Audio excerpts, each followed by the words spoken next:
家好，还记得上一次我讲到我的车把我无预警的丢在路上吗？那我后来想想，我可能应该要借这个机会教各位怎么去抓，到底是哪里出状况。因为我那一次是那个凸轮轴感知器过热，导致它的讯号不正常。然后那一颗的功用，我在更换的那一篇我有讲到，它的功用就是它会去侦测凸轮轴的位置嘛。其实这一颗跟下面那一颗曲轴感知器功能是接近相同，只是它们侦测的位置是不一样。它可能过热，然后停止工作，它没有送信号回去，然后车子变成说它不知道哪一缸要点火，哪一缸要喷油，它什么都不知道了，所以就是直接就熄火。那该怎么去判断车子是为什么会熄火，或者说为什么会发不动？基本上车子发动就3个条件，一个就是你的启动马达，你一定要有电。你的启动马达如果连动都不动的话，那当然就是没办法发动。那如何去知道说你的电瓶有没有电？最简单的就是你只要上车，钥匙转到第2段，这个时候仪表板上面的灯都会亮。如果你发觉它的灯，它那个亮灯比较暗，或者说它会亮，但是如果你尝试着开大灯的话，它会暗了很明显，那就表示你的电池的供电量有点不足。那这个时候可能就是要比较偏向于说是电瓶没电，因为现在的车子啊，电池化的太严重，很多状况下，它只要一个零件出问题，它周边的零件都会跟着出状况。所以如果可以排除掉是其他电子零件引起的话，就可以去判断应该是电瓶的供电不足，导致你的，除非是很严重啊，要不然一般你如果转启动的话，应该可以稍微听到你的启动马达它的速度变很慢，可是就不动了。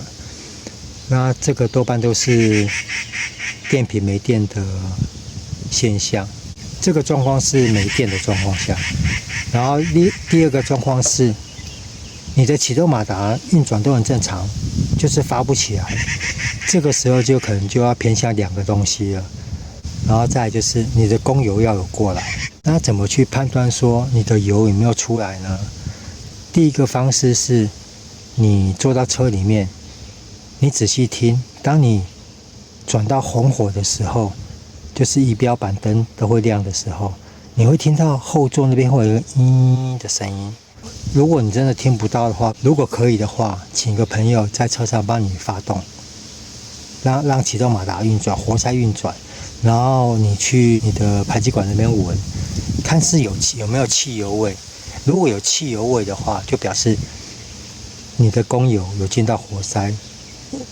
那就变成是没有点火造成。因为你汽油进来没有点火的话，它的油气压缩完没有点燃，它就直接排出去，所以你在排气尾管那边你会闻到有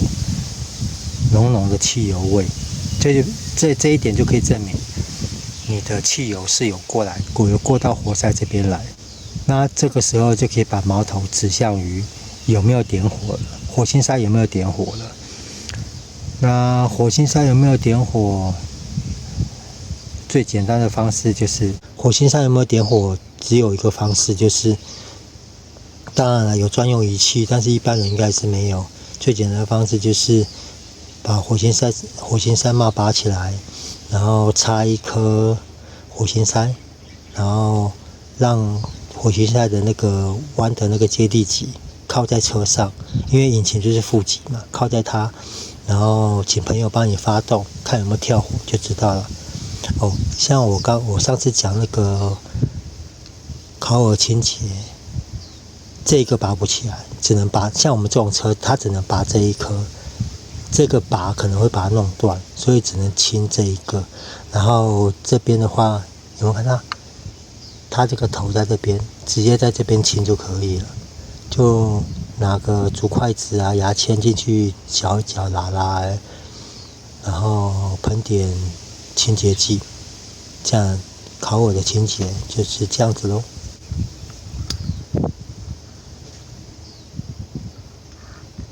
然后记得火星山猫在装要听到掉一声，如果你的不会掉，你可以尝试着，它里面是一个类似吸型的东西，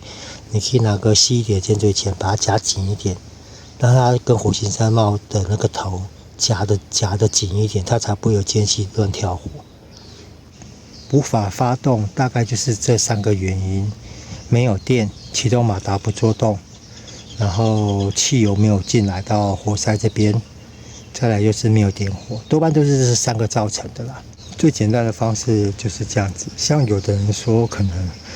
拿个电线啊去让正负极短路，那个很危险，因为有过这种经验啊，就是有人拿电线，然后下去，他就让它短路嘛，啪啪要去啪的时候，看它有没有出火花。有的时候是你啪下去的时候，它粘住了，因为它短路的时候会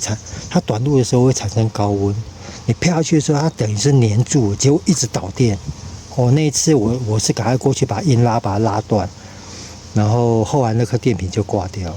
因为电瓶它除了2个正负极以外，它里面有6格，电瓶每一格是大概2伏特，它每个跨接的地方，它都是那种类似铅的那种材质去导通它。然后如果当你的电量很强的时候，有时候你这样啪下去，如果短路时间太长，它里面那个铅的那边就会直接熔断，那颗电瓶就报废掉了。我是真的不建议用那种方式去测量电瓶有没有电。第一太危险，第二可能好好一个电瓶就这样被弄坏了。其中最麻烦的，我觉得应该就是汽油帮浦的问题啦。如果你没有朋友帮你弄的话，只有一个人在车附近的话，你稍微拿个可以稍微遮盖那个排气尾管的那个口，稍微把它遮住一下，然后你发个几下，赶快去闻。如果有闻到汽油味，多半都是汽油一定有过来。当然，汽油如果有过来还不能发动的原因，我碰过就是喷油嘴的问题。那个也有可能，但是说实在话啦，车子如果要细说为什么发不动，它的原因如果真的要追究可能发生的原因啊，那可能性太多啦。所以今天跟各位讲的就是很基本、很简单的去如何判定是哪个环节造成引擎不发动，然后怎么去推断原因故障点在哪里。那题外话就是。最近蛮多朋友说我废话讲太多，但是我真的觉得很多维修的细节，其实一开始碰到我不会处理的状况，我也是都上去网络上找答案，看一些文字上的描述，或者说看其他 YouTube 的介绍，可能他们的维修方式，但是很多人的维修方式，我觉得。我不知道他们是省略掉还是故意不讲。其实很多细节就是在那边，你那个细节你搞不懂，你就算东西上去了，它可能你一发动那个东西又跟着又坏，可能啊，我有时候会乱讲一些有没有的，可能那个就真的是废话。但是有些像我记得我在拍涡轮轴感知器的时候，它上面因为它主体是塑胶嘛。然后它螺丝孔里面有套一个圆的铁管，铁套在里面。我连这个我都会跟各位讲，因为我曾经就是很久以前啊，我不注意的时候就直接想说锁紧一点比较安心，就一锁啪，它整个就断掉了。然后还有就是像锁螺丝平面的问题，如果只有单颗螺丝在正中间，比较不会有平面的问题。但是如果你是譬如说，像我们以铝圈来讲好了，当这种需要多颗螺丝下去锁的时候，它一定都会出现平面的问题。你今天如果锁下去吊杠的话，就是倾斜的话，你硬锁下去，可能以铝圈来讲，它那个中心孔它就会受损。所以我觉得，以维修来讲的话，真的很多小细节你必须要去搞懂。你没有搞懂的话，贸然就是看人家拆装好像很简单，那我自己也来好了。啊，如果出问题，我只能说车子坏掉也是人家拍人家修得好，但是你照他的方式下去拍弄坏了，你花钱的是你自己，没有人会帮你背负这个责任。然后再就是为什么很多人 DIY， 当然啦，可能自己有兴趣，或者说想要省点钱。像我是对车子蛮有兴趣的，然后当然省钱也是一个重点啦。其实我最主要是有些像我的进站来讲好了，我车上很多螺丝都被锁到 bug， 就是牙都崩掉了。那这个要怪谁？你当下没有发现的时候，师傅给你锁，拿那个电动工具锁下去，如果滑牙了，你